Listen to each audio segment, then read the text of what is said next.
अस्सलाम वालेकुम नाज़रीन, आपका host Ali Hussain sky news के साथ एक बार फिर से हाजिर हूँ। आज कुछ अहम तरीन चीज़ें मैं आपसे कहने जा रहा हूँ, कुछ अंदर की बातें आपसे करने जा रहा हूँ, उनके ऊपर ज़रा गौर करिएगा। और सबसे अहम तरीन जो इतलात आ रही हैं वो ये कि आज का दिन इमरान खान साहब की जो एक केस चल रहा था अदालत में, तौहीन अदालत केस जो था, उसके ऊपर समाअत हुई है, उसके हवाले से भी मैं आपसे बात करूंगा। उसके अलावा ARY को सदर ममलिकत आरिफ अलवी साहब जो हैं उन्होंने एक इंटरव्यू दिया है, उसके ऊपर बात करेंगे। उसके अलावा प्राइम मिनिस्टर शहबाज शरीफ साहब क्या कहते हैं अमेरिका के दौरे पे हैं और किन लोगों से मुलाकात कर रहे हैं, उसमें सरफहरिस्त नाम है डोनाल्ड लू, जिसने रजीम चेंज ऑपरेशन को सर अंजाम दिया, जो main pillar of the रजीम change operation था। उसके साथ भी मुलाकात हुई है।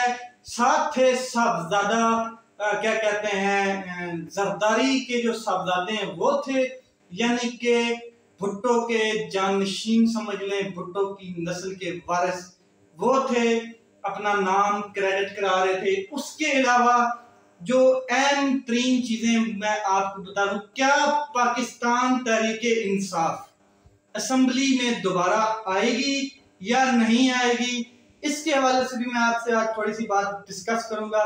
उसके अलावा क्या कहते हैं कि जो पाकिस्तान तहरीक इंसाफ के चेयरमैन इमरान खान साहब है वो अपनी क्या हिकमत अमली बनाने जा रहे हैं और अगले हफ्ते क्या करने जा रहे हैं, जो इस हफ्ता आने वाला है कल परसों, इस हफ्ते क्या वो ऐसा ऐलान करने जा रहे हैं, क्या हुकूमत को नया जनाब 14 तबक का टीका लगाने जा रहे हैं, जिसके ऊपर भी बात करेंगे। सबसे पहले मैं आपके साथ बात शेयर कर दूं कि आज अदालत में क्या हुआ, अदालत ने क्या कहा। इमरान खान के खिलाफ जो तौहीन अदालत केस था, एक एडिशनल जज साहिबा ज़िबा चौधरी के उसकी पिछली समाअत में इमरान खान साहब के ऊपर फर्द जुर्म आयद करनी थी, वो आज अदालत ने फर्द जुर्म आयद नहीं की और उसको क्या कहते हैं मुलतवी कर दी, उस समाअत को 3 अक्टूबर तक मुलतवी कर दी।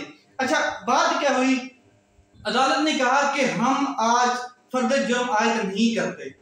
क्यों नहीं करते?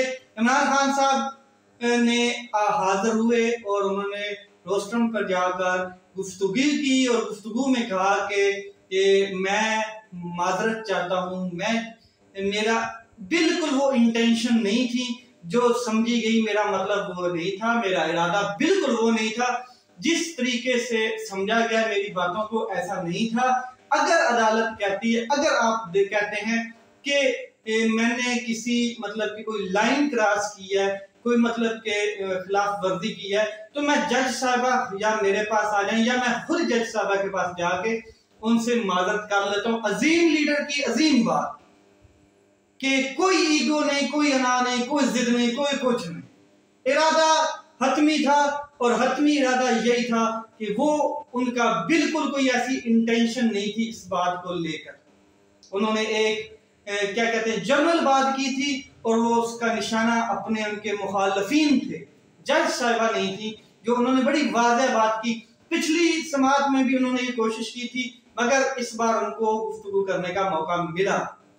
ये बात है, इमरान खान साहब का मौक़िफ़ पहले दिन से बड़ा वाज़ेह था कि मैंने किसी जज को थ्रेट नहीं किया और किसी खातून जज के बारे में धमकी का मैं सोच भी नहीं सकता, क्योंकि जिस जमात का नाम तहरीक इंसाफ है, जो जमात इंसाफ के नाम के ऊपर क्या कहते हैं मार्ज़े वजूद में आई, उस जमात से ये तवक्को नहीं की जा सकती, या ऐसी जमात जो इंसाफ को तलाश करती फिर रही है, इंसाफ के लिए क्या कहते हैं 27 साल जदोजहद की गई है, कोशिश की गई है, वो जो बोलबाला चाहती है इंसाफ का पाकिस्तान के अंदर, वो ऐसी बात कर ही नहीं सकती। इंसाफ की वो कैसे, जो इंसाफ के लिए वो बात कर रहे हैं, वो कैसे जज को थ्रेट करेंगे? ये इसका पैराडॉक्स है, ठीक है। लेकिन इमरान खान साहब ने अपनी वाज़ेह स्टेटमेंट रख दी।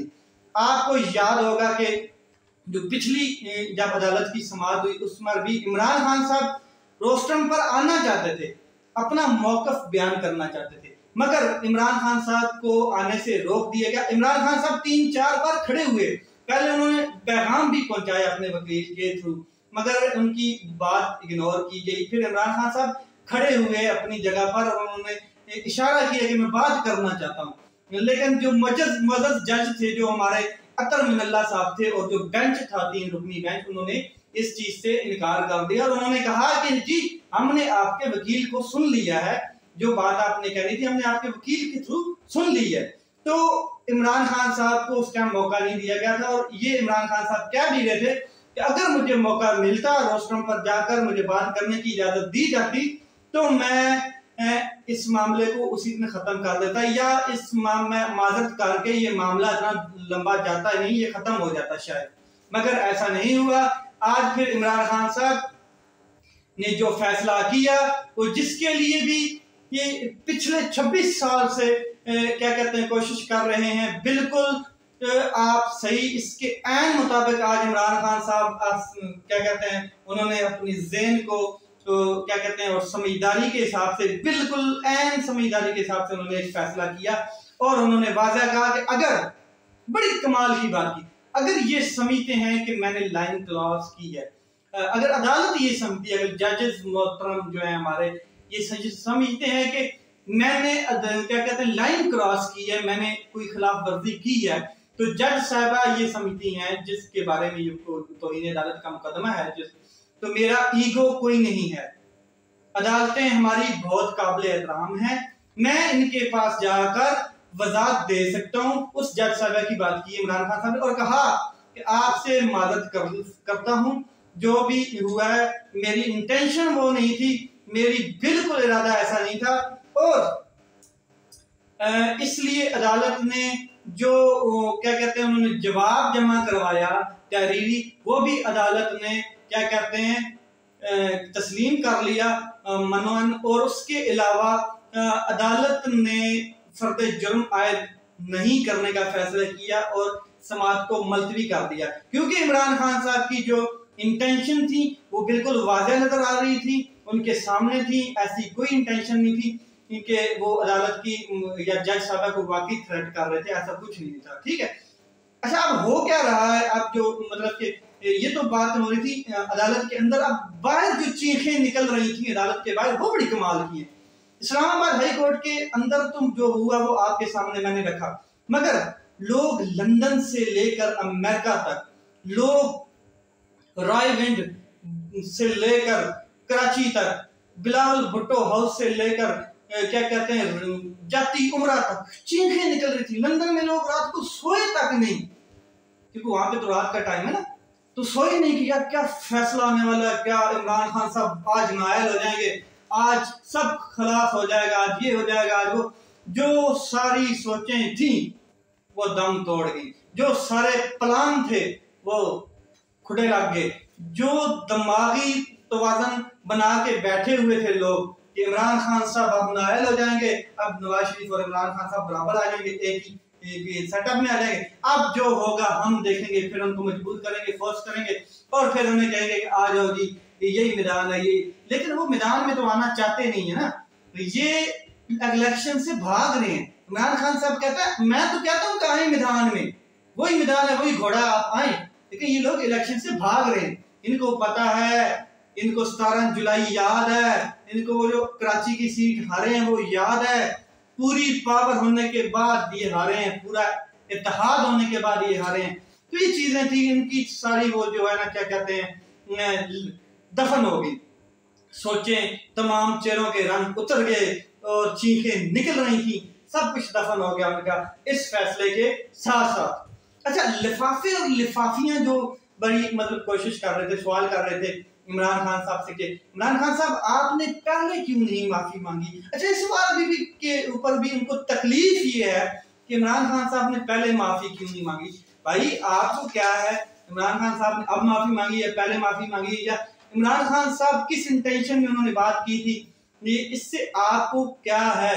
इमरान खान साहब ने उस वक्त भी बाहर निकल के अदालत से यही बात की कि मेरी जो जंग है, हकीकी जो तहरीक है वो माफिया के खिलाफ है, इस वक्त जो जंग करनी है मुझे माफिया के खिलाफ करनी है, मेरी जंग अदलिया के खिलाफ नहीं है, इदारों के खिलाफ नहीं है। ये सवाल का जवाब दिया इमरान खान साहब ने उन लिफाफे और लिफाफियों को, उनकी तकलीफ दूर कर दी। इमरान खान साहब ने अदालत से बाहर आज फिर खड़े होकर कहा कि मैं जज साहबा के पास जाने के लिए तैयार हूं। सिर्फ माजरत नहीं की उन्होंने कि मैं सिर्फ माजरत के लिए, वो कहता है मैं खुद जानने के लिए, अजीम लीडर अजीम बात करेगा, कहता है मैं खुद जानने के लिए तैयार हूं। वो एक औरत है, वो जज साहिबा है, वो हमारे लिए काबिल एहतराम है, पूरी अदलिया काबिल एहतराम है, मैं जानने के लिए तैयार हूं। अगर उनको लगता है कि वाकई ही लाइन क्रॉस की गई। इमरान खान साहब ने अपना आज माफीनामा अदालत में जमा करा दिया और अदालत ने इनको तसल्ली बख्श करार दिया उस माफीनामे को। 3 अक्टूबर तक समाअत मुलतवी हुई है। अदालत की जानिब से कहा गया इस हवाले से आप बयान अर्जी भी जमा कराएं, वो भी जमा करा दिया जाएगा, इसमें कोई शक नहीं है। और रोस्टरम पर जाकर उन्होंने खुल के अपनी गुफ्तगू की, अपना इजहार किया, अपनी सारी बात समझाई। पूरा पाकिस्तान इस बात की तारीफ कर रहा है कि इमरान खान साहब जैसे अजीम लीडर से यही मुतवक्के था जो उन्होंने किया और बहुत जबरदस्त किया। सफ़े मातम कहीं और छाया हुआ है। कुछ हलकों में नून लीग के तमाम मुखालफिन जितने भी हैं उनको आज इमरान खान साहब ने पीडीएम समेत नॉकआउट करके फर्क कर दिया। ठीक हो गया, उनकी सोचें अब सिर्फ तोशा खाना की तरफ चली गई हैं। अब तोशा खाना भी जल्दी आने वाला है, इसमें कोई शक नहीं। हफ्ते को इमरान खान साहब क्या करने जा रहे हैं?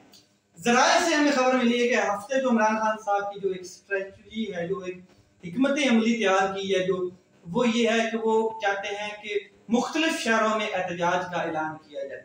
शहरों में एहतजाज का ऐलान किया जाए, जो मुख्तलिफ शहर हैं उनमें एहतजाज किया जाए, शहर टू शहर। हिकमत अमली इमरान खान साहब ने बड़ी वाज़ेह बनाई हुई है। इस बार वो गलती नहीं होगी जो 25 मई को हुई, जिसका इन्होंने भरपूर फायदा उठाया। इस बार इमरान खान साहब एक नए स्टाइल से यलगार करेंगे और हुकूमत को घुटने टेकने पर मजबूर कर देंगे। ये जो इम्पोर्टेड हुकूमत है, ये नाअहल लोगों का टोला जो है बिल्कुल सुन हुआ पड़ा है। अभी इनका दिमाग काम नहीं कर रहा है, किस तरफ इनकी वो लाइनें, तारें और स्पेलिंग आपस में नहीं मिल रहे हैं। ये सोच नहीं पा रहे हैं कि इमरान खान साहब आगे क्या करने जा रहे हैं, क्योंकि उन्होंने अभी तक वाज़ेह ऐलान कोई भी नहीं किया।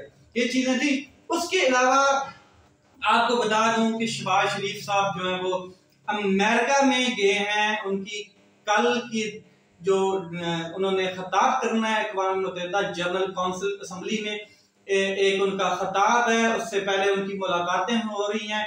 दोनों लू से उन्होंने मुलाकात की है। ये वो किरदार है जिसने पाकिस्तान में जो कुछ हुआ है उसके पीछे मेन पावर डोनाल्ड लू था। उसने वो एक साइफर भेजा जिसने पाकिस्तान की सियासत को तहस नहस कर दिया, पाकिस्तान की मैशत को तहस नहस कर दिया। पाकिस्तान के वो छुपे हुए चेहरे सामने आ गए, मीर जाफर और मीर सादक जो थे। पाकिस्तान का लीडर को वाज़ेह कर दिया इमरान खान साहब को कौम के आगे। पाकिस्तान के तमाम उन चेहरों को बेनकाब कर दिया जो छुप छुपा कर बंद कमरों में कार्रवाइयां डालते फिर 75 सालों में। ये वो डोनाल्ड लू है, उससे मुलाकात की है और वही लोग मुलाकात कर रहे थे जिनको वो लेकर आया पाकिस्तान की इस क्या कहते हैं सरजमीन पर चोरों की हुकूमत उसने बनाई। ये वही डोनाल्ड लू है। अब मैं आपको एक अंदर की बात बता दूं, बड़ी वाज़ेह सी बात है कि अमेरिका की जो पाकिस्तान में रजीम चेंज ऑपरेशन था वो क्यों था, इसकी थोड़ी सी मैं आपको तफसीलात बता देता हूँ कि पाकिस्तान में जो प्राइम मिनिस्टर थे वो इमरान खान साहब थे और उनकी क्लियर कट हिदायत थी कि फॉरेन पॉलिसी अपनी होनी चाहिए, कोई इंटरफेयर ना करे फॉरेन पॉलिसी में। एक चीज रशिया से वो तलकात बना रहे थे जो अमेरिका को पसंद नहीं थे। चीन के साथ सी पैक माहदे के ऊपर बहुत आला किस्म की क्या कहते हैं कमेटियां बना दी गई थी और आला क्या कहते हैं नुमाइंदे, और बहुत तेजी से काम चल रहा था और वो चीज भी उनको पसंद नहीं थी। इसके अलावा इसराइल को मानने के लिए इमरान खान साहब ने वाज़ेह दो टोक अल्फाज में कह दिया कि कभी नहीं माना जाएगा। उसके अलावा कश्मीर के ऊपर बात कर रहा था इमरान खान साहब। उसके अलावा अफगानिस्तान में अड्डे मांगे लेकिन इमरान खान साहब ने अड्डे देने से इनकार कर दिया। ये वो लोग थे जिनको बाद में लाया गया अमेरिका की सपोर्ट से, डोनाल्ड लू की सपोर्ट से। फिर रजीम चेंज ऑपरेशन हुआ, अंदर से खरीदो फरोख्त हुई, मीर जाफर मीर सादक को खरीदा गया। फिर पाकिस्तान में रजीम चेंज ऑपरेशन कंप्लीटली तैयार किया गया और उसमें कुछ सहूलतकार थे तो वो भी क्या कहते हैं अंदर से क्या कहते हैं उन्होंने घर का भेदी लंका ढाई वाला काम कर दिया और पाकिस्तान की 4 माह 5 माह पहले सत्यानाश करके रख दी। और आज पाकिस्तान जिस ताने पर खड़ा है मैशत के और क्या कहते हैं बाकी कर्जे के हिसाब से और डिफॉल्ट के नजदीक नजदीक टच कर रहा है और डॉलर कहां पर जा रहा है, ये सब आपके सामने पाकिस्तानियों, आप दिन ब दिन ये चीजें देखते आए। डोनाल्ड लू आज भी और उनकी मुलाकात और वो जो सारा सीन है वो अब भी वो कहते हैं कि आप वेस्ट आपके साथ खड़ा है, मगरब आपके साथ खड़ा है, यूरोप आपके साथ खड़ा है। आप क्या कहते हैं जो चीन है, ये जो रूस है, जो सेंट्रल एशिया के साथ अपने तल्लुकात बनाए बैठे हैं, इनसे बैक फुट पे चले जाएं, पीछे चले जाएं, आप इनसे मत तल्लुकात बनाएं। सीक पैक के ऊपर आप चाइना के साथ इतना फास्ट काम कर रहे हैं, स्लो कर दें काम, मजबूत मत करें, नॉर्मल कर दें काम। ये जो इन्वेस्ट है ये आपके साथ वेस्ट करेगा, ये लॉलीपॉप दिए जा रहे हैं, ठीक है, इस हुकूमत को, और हम आपकी हर हिसाब से मदद करने के लिए तैयार हैं। जिस हिसाब में आप कहते हैं हम मदद करने के लिए तैयार हैं, मगर जो हमारी शराइत है उनके ऊपर मनोअन अमल किया जाए। ये थी डोनाल्ड लू के साथ और उनके जो हवारी हैं और जो रजीम चेंज ऑपरेशन के जितने भी हवारी हैं उनके साथ मुलाकातें हो रही हैं और फ्रांस के वजीर आजम के साथ भी मुलाकात हुई। कहाँ गए वो तहरीक इंसाफ वाले लोग, कहाँ गए वो लोग जो धरने देते थे कि फ्रांस के सफीर को निकाल दिया जाए, फ्रांस का ये किया जाए, फ्रांस के साथ कोई तलबात ना बनाए जाए। सिर्फ इमरान खान साहब के बोझ में आके बातें करते थे। आज वही प्राइम मिनिस्टर जाके वहां पे मुलाकात कर रहा है, उसी सफीर के साथ नहीं बल्कि उनके प्राइम मिनिस्टर के साथ बात कर रहा है। हैरत आती है मुझे मजहब कार लोग जो खेलते हैं, हैरत आती है। ये पाकिस्तान के सके नहीं है, ये पाकिस्तान का नहीं सोचते, सिर्फ अपने इंटरेस्टेड जो अपने इंटरेस्ट है उनके मफाद है उनका सोचते हैं। अब एआरवाई को डॉक्टर आरिफ अलवी साहब प्रेसिडेंट ऑफ पाकिस्तान उन्होंने इंटरव्यू दिया और उन्होंने कहा कि जो इंटरव्यू की उनकी मैं क्रक्स है वो बताने जा रहा हूँ कि आप अपोजिशन लीडर को चाहिए, अपोजिशन क्या कहते हैं गवर्नमेंट को चाहिए कि अपोजिशन लीडर के साथ मिलकर ये चीजें बैठकर डिस्कस की जाए, इलेक्शन के ऊपर बात की जाए, और अगर तारीख नहीं भी देते इलेक्शन की तो फिर भी ये चीजें बैठकर हम तैयार कर क्या कहते हैं बैठकर इनको अपोजिशन को और इनको मिलकर करनी चाहिए। अच्छा, ये बड़ी उन्होंने डॉक्टर आरिफ अलवी साहब बड़े सीनियर रहनुमा है पाकिस्तान तहरीक इंसाफ के, और उन्होंने ये जो बात की है इसके पीछे कुछ ना कुछ है। अब वो मैं जो आपसे बात एस्टेब्लिशमेंट के जो बात है ना, अंदर की बात, इलेक्शन जो अंदर वो बात करते हैं, एस्टेब्लिशमेंट भी अंदर से चाहती है कि इलेक्शन हो जाए, मगर वो खुलकर सामने नहीं आ रही। वो फिर जो उनके हाथ में जो लोग हैं या जिनके साथ वो मुलाकातें करते फिर रहे हैं, जिनकी मुलाकातों की अफवाहें भी थी लेकिन तस्दीक किसी ने नहीं की, वो उन्होंने फिर मुलाकात की। और डॉक्टर आरिफ अलवी साहब ने जो इंटरव्यू दिया उसमें भी उन्होंने यही बात की कि अपोजिशन को हुकूमत के साथ मिलकर और हुकूमत को अपोजिशन के साथ मिलकर इसके ऊपर बात करनी चाहिए। अच्छा, दूसरी बात ये है कि क्या कहते हैं जो सेनेटर हैं फैसल जवेद साहब, उन्होंने भी एक साथी को जवाब देते हुए कहा कि तहरीक इंसाफ जो है वो क्या कहते हैं असेंबलियों में जा भी सकती है, ऐसा कोई नहीं। इसके ऊपर भी थोड़ी सी क्या कहते हैं एक बात थी जो उन्होंने बात की, तो वो भी मैं आपको क्लियर कर दूं कि अपोजिशन लीडर इस टाइम जो है वो राजा रियाज साहब हैं, लोटा साहब हैं। लोटा साहब आपको समझ आ गई होगी कि पहले वो पाकिस्तान तहरीक इंसाफ की टिकट से लड़ के आए और फिर मुनहरफ हो गए और लोटे बन गए और आज वो अपोजिशन लीडर है। मगर जैसे ही तहरीक इंसाफ मूव करती है दोबारा असेंबली में, जाहिर है उनके वो इस्तीफे क्लियर नहीं हुए, अभी तक वो मंजूर नहीं हुए, जिसकी पिटीशन भी सुप्रीम कोर्ट में दायर है और उसके ऊपर भी बातें हो रही हैं। और क्या कहते हैं अख्तर बंदियाल जो हैं वो क्या कहते हैं शताब बंदियाल साहब जो chief justice of supreme court है, उन्होंने भी इसके ऊपर क्या कहते हैं बात की है कि ये प्रोसीडिंग के प्रॉपर जो कानून की प्रोसीडिंग है उसके मुताबिक जो पिछले डिप्टी स्पीकर कासिम सूरी साहब थे उन्होंने प्रॉपरली इनको मंजूर नहीं किया था, इसलिए जो जो क्या कहते हैं डिप्टी स्पीकर या स्पीकर की जो सेटअप है उसको सुप्रीम कोर्ट उसके ऊपर कोई बात नहीं करना चाहती, ये उनके इख्तियार में वो करें, ठीक है। तो ये भी वो पिटीशन भी उधर दायर है इसके मतलब, ठीक है। अब डॉक्टर आरिफ अलवी साहब का जो बयान था और वो उनके उसको देखा जाए तो ऐसा लगता है कि ऑपोजिशन कौन है फिर, राजा रियाज तो निकल जाएगा जैसे ही पाकिस्तान तहरीक इंसाफ दोबारा असेंबली में आती है तो उनकी क्या कहते हैं नुमाइंदगी ज्यादा है, उनके वोट ज्यादा है, तो वो किसी को भी अपना ऑपोजिशन लीडर बना सकते हैं। शाह महमूद कुरैशी साहब को बना सकते हैं, फवाद चौधरी, शान जेलम की उनको बना सकते हैं, उसके अलावा और बहुत से काबिल तरीन उनके पास रहनुमा उनको बना सकते हैं। तो अगर वो ऑपोजिशन आती है और जाहिर फिर पाकिस्तान तहरीक इंसाफ और इसमें हुकूमत में दोबारा वही बात पे आनी है कि आप इलेक्शन करें, अपोजिशन वापस आ रही है या नहीं आ रही है इसके ऊपर कोई तस्दीकी अमल नहीं हुआ अभी तक। ये एक बात थी जो मैंने आपके साथ शेयर की कि हो सकता है ऐसा हो, मगर ऐसा हुआ नहीं है, मगर ये आने वाले दिनों में हो भी सकता है। इसके अलावा पाकिस्तान में तमाम वो चीजें होने जा रही हैं और आप देखेंगे आइंदा आने वाले दिनों में पाकिस्तान के जो आगे 2-3 हफ्ते बड़े सेंसिटिव होने वाले हैं, बहुत कुछ होने वाला है, क्योंकि किसान जो है वो भी इस्लामाबाद मूव कर चुके हैं, वहां पे धरना दे चुके हैं और उनके आप दिन के वीडियोस, रात के वीडियोस जो सोशल मीडिया पे जारी हो रहे हैं वो भी आप देख रहे हैं कि हालात किस तरफ जाने जा रहे हैं। और उसके अलावा अगर इमरान खान साहब ऑन द स्पॉट इसी टाइम वैसे वो क्या कहते हैं बात कर चुके हैं कि हम किसानों को पीछे फुल सपोर्ट करेंगे, उनके साथ हमायत की है और हम खड़े हैं, अगर वो भी इस टाइम कॉल दे देते हैं तो पाकिस्तान की चारों तरफ से इस्लामाबाद को सील हो दिया जाएगा और फिर किस तरफ हुकूमत जाएगी ये आपको आइडिया हो जाएगा। अब तक के लिए इतना ही, अपने भाई को इजाजत दें और अपना ख्याल रखें, अपने भाई के चैनल का ख्याल रखें। पाकिस्तान जिंदाबाद।